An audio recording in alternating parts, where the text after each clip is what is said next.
प्यार बड़ा सागर से होती। जय गुरुदेव।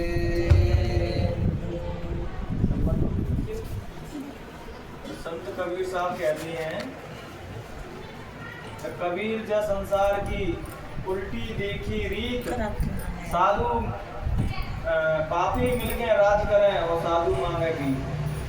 कबीर साहब ये देख के बहुत हैरान हुए कि साधु जन है या संत जन है वो भीख मांग रहे हैं और पापी दुष्ट आत्माएं वो संसार पर राज कर रहे हैं। कि इसको देख के कबीर साहब बहुत असमंजस में पड़ गए और जगत के नियम को देख के बहुत हैरान हो गए। जो भगवान का भजन कर रहा है, भगवान के पथ पर चल रहा है, उसके जीवन में समस्या है और जहाँ गलत काम कर रहा है वो व्यक्ति फल भूल रहा है।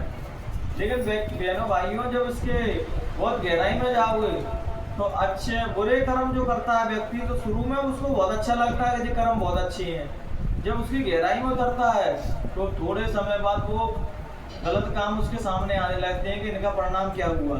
अच्छे कामों का परिणाम बहनों भाइयों तुरंत नहीं दिखता है, लेकिन उसका परिणाम बहुत दूर तक जाता है। तुम्हारा पूरा जीवन सुख में बीतता है। गलत काम के लिए थोड़ी देर के लिए तो तुम या मौज मस्ती के साथ रह सकते हो, लेकिन उसके बाद फिर तुमको भारी समस्या उठानी पड़ेगी। हमने कुछ अपने ही जीवन में ऐसे दृश्य देखे हैं, जो व्यक्ति अकड़ के मारे पूरे नहीं समाते, लेकिन उनके जीवन में कुछ घटना ऐसी घटी कि वो भी व्यक्ति जमीन में आ गए। जो व्यक्ति आसमान में उड़ते थे वो भी जब कोई समस्या आई जीवन में तो वो भी व्यक्ति जमीन में आ गई। कुछ भी कर लेना बहनों भाई में, तुम चलोगे जमीन में और खाओगे नहीं। इसलिए हमें इंसान को कभी भी मानवता और इंसानियत धर्म कभी नहीं छोड़ना चाहिए कि मनुष्य धर्म सबसे ऊपर है और इंसानियत सबसे ऊपर है। मैं परमात्मा जो कुछ दे दे उसको सेवा में, अच्छे कामों में, लोगों की भलाई में उपयोग करोगे बहनों भाइयों, तो तुम्हारी हर चीज दुगनी और तिगनी बढ़ती जाती है।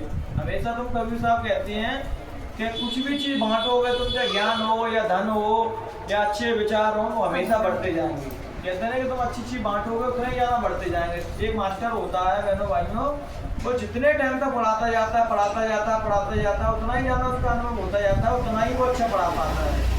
ऐसे व्यक्ति हम कोई भी चीज संसार में देंगे उसको परमात्मा हमको दोगुनी करके देता है। देने का भाव होना बहुत जरूरी है। एक कार्य के माध्यम से एक आपको जो चीज बताना चाह रहा हूँ कि देने से कभी घटता नहीं है। एक बार क्या हुआ, एक भिखारी था। भिखारी तो भिखारियों को हमेशा जीवन से आदत लगी रहती है मांगने की, उनको देने की आदत नहीं रहती, मांगने की आदत बनी रहती है। तो एक बार सुबह सुबह वो रोड पर जा रहा था भीख मांगने के लिए, तो सामने क्या देखता है कि राजा चल के राजा बग्घी पे आ रहा है। तो भिखारी के दिमाग में इतने विचार आने लगे, अरे राजा आ रहा है, आज तो इतनी मोहर मांग लूंगा, ये मांग लूंगा, वो मांग लूंगा। ये हम सबों का मन का दशा यही है। जब हम भजन पे बैठते हैं तो मन हमारा चारों तरफ भगता है। जैसे ही उसने राजा को देखा भिखारी ने, तो उसके मन के भीतर तमाम इच्छाएं जागती हैं। अरे राजा आए, अब तो जो कुछ मांगूंगा वो मिल जाएगा। तमाम बाकी अंदर इच्छा होने लगी। लेकिन जब राजा जैसे ही करीब आगा तो हुआ उल्टा। भिखारी जैसे झोली फैलाता अपनी, उससे पहले राजा ही ने झोली फैला दी। तो भिखारी का थोड़ी मुट्ठी भर चावल लेके घर से निकला था, क्योंकि जिस पात्र में कुछ रखा हो ना, तो उसमें अरे किसी ने डाला तो फिर भी डाल दे। जिस पात्र खाली हो तो अरे किसी ने दिया ही तो मैं भी नहीं दूंगा। तो घर से ही रख के चलता था, तो वो देख के डाल दे उसको। तो उसने देखा कि राजा ने खुद ही अपना पात्र फैला दिया, अपनी झोली फैला दी। तो बड़े बेमन से वहां एक चावल निकाल के और राजा की झोली में डाल दिया। लेकिन उसका मन नहीं था देने का, क्योंकि वो जन्म जन्मांतर से लेने की आदत पड़ी थी, देने की आदत थी नहीं। जब भीख मांग के सब कुछ पाया, अच्छी भीख मिली, सब बढ़िया, घर को पहुंचा शाम को, उसकी पत्नी ने पूछा तो कैसा रहा आपका दिन, कैसी आपको दक्षिणा वगैरह भीख वगैरह कैसी मिली। अरे और तो सब बढ़िया है, लेकिन आज एक चावल चला गया। उनको इतनी भीख मिली, बाका उसने धन्यवाद और शुक्राना नहीं किया परमात्मा से, लेकिन एक चावल चला गया, उसकी शिकायत कर रहा था वो। तो जब बहनों भाइयों उसने जो चावल मुट्ठी भर के ले गया तो पूरे घर पे आ गई, तो बाकी सब चावल रहेगा, लेकिन एक चावल सोने का बन गया। तो वो भिखारी बहुत पछताया, बहुत रोया, काश वह राजा को जो मुट्ठी भर चावल पूरे दे देता तो पूरी सोने की बन जाती। तो बहनों भाइयों जो हम देते हैं किसी भी चीज में, तो कभी हमारे घर में धन की या किसी भी चीज की कमी नहीं पड़ती। आपने देखा होगा कि गुरु महाराज के पास हम कुछ भी देते थे तो गुरु महाराज ने सभी सत्संगियों को इतना तो बना दिया, जो व्यक्ति खाने के लिए मोहताज थे उनको सबों को सक्षम बना दिए। क्योंकि परमात्मा पहले तुमसे कुछ लेगा, जिससे तुम्हारे कर्मों को कार्य तुम्हारी जो कीमती चीज होगी वही तुमसे ले लेगा वो। लेकिन हम अपना शरीर तो जीव मजबूरी में छोड़ता है, नहीं तो जीव की बस की हो तो शरीर ही छोड़ा, मरे ही ना। खटिया में कुड्डत रहेगा लेकिन मरेगा नहीं वो बहन भाई। इसलिए तो भगवान ने जीवन और मृत्यु अपने हाथ में रखी है। अगर मनुष्य को सौंप दी जाए तो मनुष्य इसका हमेशा दुरुपयोग करेगा। पहली बात तो वो जन्म ले लेगा तो मरने की इच्छा नहीं करेगा, खटिए में डला रहा तो नहीं मरूंगा। लेकिन भगवान ने सारी नेचर, प्रकृति, सब पूरा संसार पूरा सोच समझ के बनाया उसने। तुम्हारे शादी विवाह मकान घोड़े सबकी व्यवस्था बढ़िया करी, लेकिन बस मनुष्य कहाँ गलती कर जाता है कि जब समय हो जाता है, जब छोड़ने का समय आता है तो मनुष्य को छोड़ नहीं पाता है। जीवों से ऐसा चिपक जाता है, ऐसा चिपक जाता है कि छोड़ता नहीं है इसको। जैसे ही एक संत उदाहरण दे रहे थे कि हम मेला देखने जाए किसी का, तो फिर मेला देख के वापस ही तो आ जाते हैं, मेला को तो घर में ले आते हैं। ऐसे ही संत कह रहा है जैसे जीव जगत में आता है तो ये जगत में रह वो जितना दिन तक रह रहा है, लेकिन फिर जगत को समेटने की कोशिश करता है वो, इसलिए वो पछताता है, इसलिए वो रोता तड़पता है, संसार को छोड़ना नहीं चाहता है। जब एक समय के बाद आदमी वैराग्य जीवन जीने लगे और धीरे धीरे संसार से कटने लगे तो उसको शरीर छोड़ने में और यहाँ से कटने में कोई ज़्यादा बड़ी दिक्कत नहीं आएगी। लेकिन जहाँ पूरे से पूरा आदमी है जहाँ हर चीज़ से आसक्ति बांध के बैठा है, तो वो संसार में हमेशा रहेगा। लेकिन जब समय रहते जब आसक्ति नहीं टूटती तो जब चलने की बारी आती है तो बहुत समस्या होती है। जीव रोता है, गिड़गिड़ाता है कि मैं छोड़ दो, 2 मिनट के लिए और समय दे दो, न को सांस जी रख दो। तो भगवान कहता है जब तुझे 70, 80, 100 वर्ष दिए तब तूने कुछ नहीं कर पाया तो 2 वर्ष में तू क्या कर लेगा। एक व्यक्ति मर रहा था, एक सेठ जी, तो यमराज से उन्होंने कहा कि मुझे 2 मिनट मिल सकते हैं कि 2 मिनट में तुम क्या कर लोगे, पूरे जीवन में तुमने कुछ नहीं किया, 2 मिनट में क्या कर लोगे। तो उन्होंने कही मैं आने वाले मानव मात्र के लिए कुछ सूत्र लिख के जाना चाहता हूँ उनके लिए, बढ़ाई के लिए।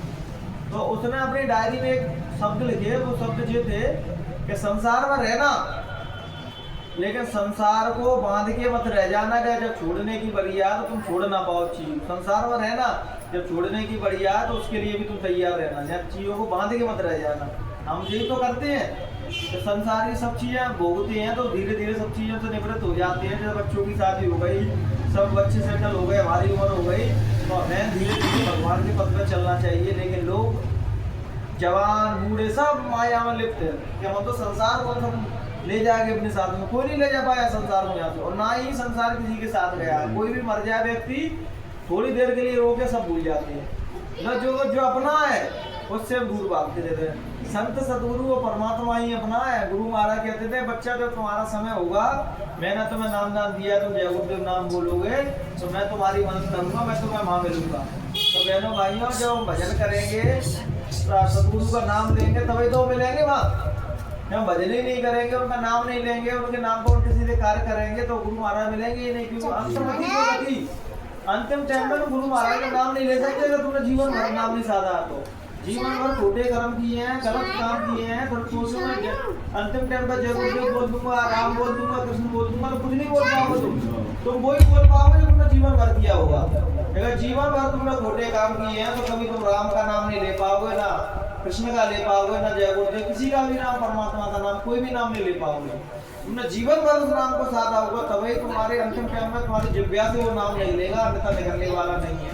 इसलिए बहनों भाइयों थोड़ा थोड़ा करके शब्द की कमाई करो। संत सदगुरु कहते हैं थोड़े तुम करके शब्द की कमाई करोगे तो तुम्हें महसूस होता। सदगुरु सब कुछ ही अपने पास में रखते हैं।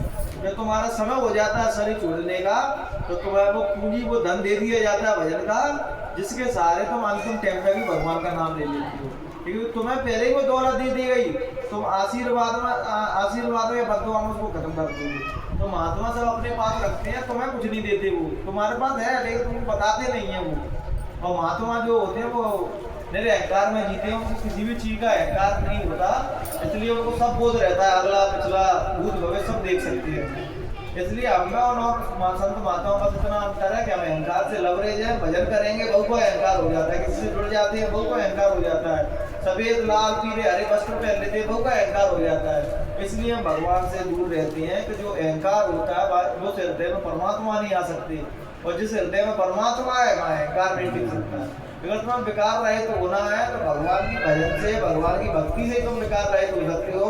तुम्हारी बुराइयां भगवान के भजन से ही खत्म होंगी। और ऐसा कोई रास्ता नहीं जिससे तुम्हारे विकार खत्म हो जाए, अंदर की बुराइयां खत्म हो जाए। भजन करोगे तो धीरे धीरे तुम्हारे एक एक करके सारी बुराई गिरती जाएगी और एक समय आएगा तो तुम निर्मल हो जाओगे। रामायण वही निर्मल जल सो मोह पावा, मोह छिद्र चल कपड़ न होगा। कभी वो झूठ मुझे व्यक्ति कभी नहीं प्राप्त कर सकते। मुझे तो निर्मल जल प्राप्त करेंगे, भीतर बाहर एक से वो व्यक्ति मुझे प्राप्त कर पाएंगे। बस इन्हीं विचारों के साथ अपनी वाणी को हम यही विराम देते हैं मेरे भाई को। अगर किसी भी प्रकार की त्रुटि रह गई हो तो अपना बेटा अपना छोटा भाई समझ के हमें माफ कर देना। जय